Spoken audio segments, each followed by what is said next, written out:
Ciao. Oke, Dok. Ya. Akhir-akhir ini kan banyak permasalahan polusi udara, ya kan. Terus apa lagi? Kemacetan, banyak lah ya stresor-stresor yang menyebabkan orang-orang yang tinggal di perkotaan terutama merasakan stres yang berlebih begitu. Nah, larinya ke katanya sakit mah nih. Ada yang bilang GERD lah, ada yang bilang mah, macam-macam. Sebenarnya kaitannya antara stres dengan mah itu sendiri gimana itu, Dok? Ya, jadi sebenarnya sering kali ya kita dapat, misalnya kita sebagai dokter ketemu pasien yang keluhannya kayak tadi menjurus ke arah mah yang menurut mereka mah gitu ya. Mereka kadang-kadang udah pinter sekarang. Mereka langsung bilang, "Dok, saya keluhannya apa, Pak? Saya mah." Ya udah, langsung diagnosis nih Bapak gitu ya misalnya.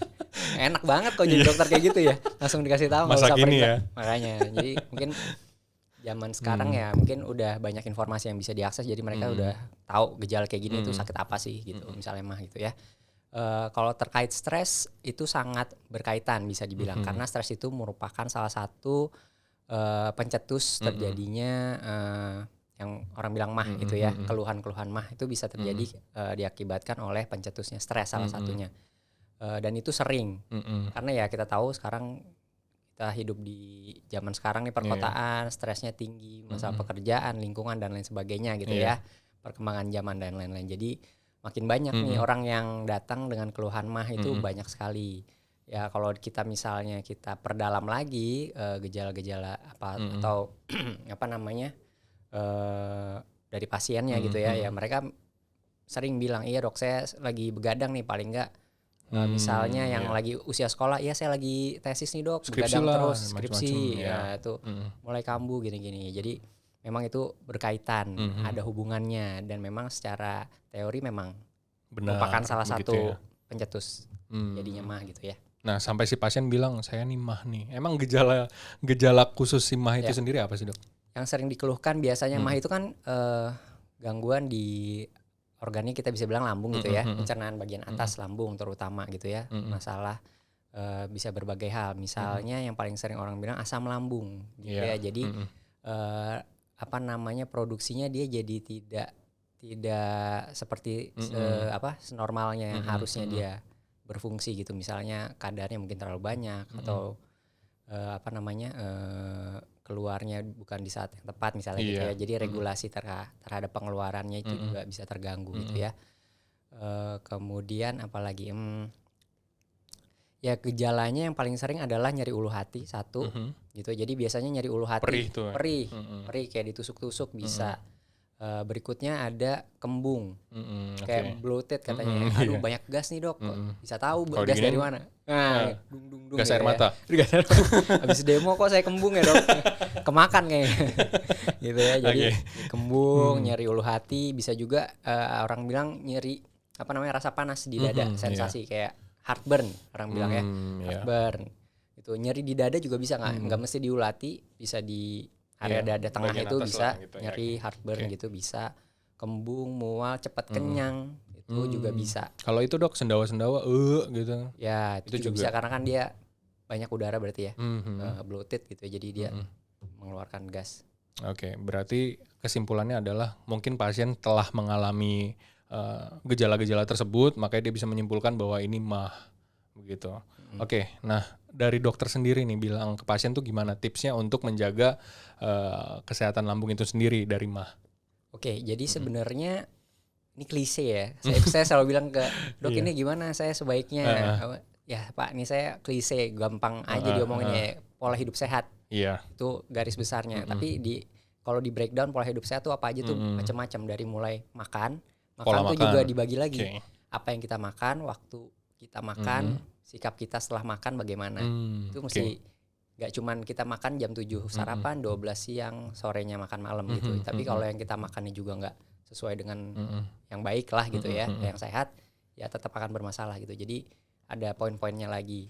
Kemudian aktivitas fisik itu juga penting untuk menjaga pencernaan, bukan hanya kebugaran badan kita aja. Jadi itu akan bermanfaat untuk keseluruhan tubuh, salah satu pencernaan gitu, jadi memperlancar gerakan usus dan lain sebagainya gitu ya. Jadi nanti akan lebih baik dalam mencerna makan makanan gitu ya. berikutnya sikap kita setelah makan. Misalnya yang simple aja, kita kadang-kadang kalau lagi santai sambil nonton, nyemil, posisi tiduran gitu ya. Nah itu ya sebenarnya nggak disarankan gitu, karena kan sebenarnya kalau secara gravitasi nanti dia akan naik reflux lagi, naik ke atas, ya, ntar jadi GERD dan lain-lain gitu ya. Ya gitu. Jadi sebenarnya kita kalau bisa kita kasih jarak dari kita makan terakhir sampai kita posisi berbaring atau mau tidur malam. Misalnya kita tidur malam jam 9 malam lah, let's say gitu ya. Ya mungkin kita bisa makan malam paling malam jam 7, jam 6 sore gitu ya. 2 jam, 2 kasih jaman jarak, ya. Kasih jarak untuk dia bisa turun dulu, at least gitu. Jadi baru kita tidur. Ya untuk menghindari kan sebenarnya nggak sekali saya habis makan langsung tidur cuma satu kali terus langsung jadi langsung jadi GERD, yang enggak juga. Itu kan balik lagi lifestyle itu kan kebiasaan, pasti dia udah berjalan dalam waktu yang lama. Kalau itu berjalan terus ya tentunya akan terjadi. Ya tapi fun fact-nya dok ya, ada yang tadi dokter bilang mengenai pola makan, mungkin jamnya ya. Kita bahas soal jam makan nih dok. Ada yang nggak suka sarapan, ya kan. Ada juga yang sarapan cukup kopi aja lah gitu. Tapi so far kayaknya orang itu baik-baik aja deh. Sebenarnya itu terjadi perbedaan gitu, kenapa tuh dok? Emang fisiknya kah yang kuat gitu atau gimana? Ya sebenarnya ada yang seperti itu, cuman misalnya aja kita ambil kopi contohnya. Kita orang ada yang banyak ya gak usah, inilah kebiasaan sebagian besar orang banyak kok yang kerja bangun belum makan apa belum apa langsung ngopi gitu ya. Ya sebenarnya nggak begitu disarankan. Baiknya mungkin kita waktunya sarapan ya kita sarapan gitu ya. Sarapan tuh artinya makan yang benar gitu ya. Apapun yang dimakan misalnya apalah gitu ya, roti dan lain sebagainya. Porsi nggak usah terlalu banyak, mungkin kan kita nggak biasa sarapan, ya memang nggak perlu banyak, tapi harus makan. Nah setelah itu mau kita selingi dengan kopi nggak apa-apa, gitu. Cuman ada beberapa orang yang saya minum tanpa sarapan nggak apa-apa kok. Ya mungkin pada saat ini nggak apa-apa gitu. Tapi nanti kalau misalkan tadi balik lagi lifestyle kan, dalam jangka waktu yang lama mungkin dia nanti akan terjadi perubahan di pencernaannya dan mulai menimbulkan gejala gitu. Gitu. Cuman ya mungkin ada beberapa orang yang juga nggak biasa minum kopi, terus pas nyoba minum kopi langsung sakit dan lain sebagainya ya. Dan itu juga sensitivitas terhadap zat makanan tertentu atau kebiasaan apa yang dimakan juga beda-beda tiap orang gitu ya. Jadi bisa yang nggak bisa dipukul rata gitu ya.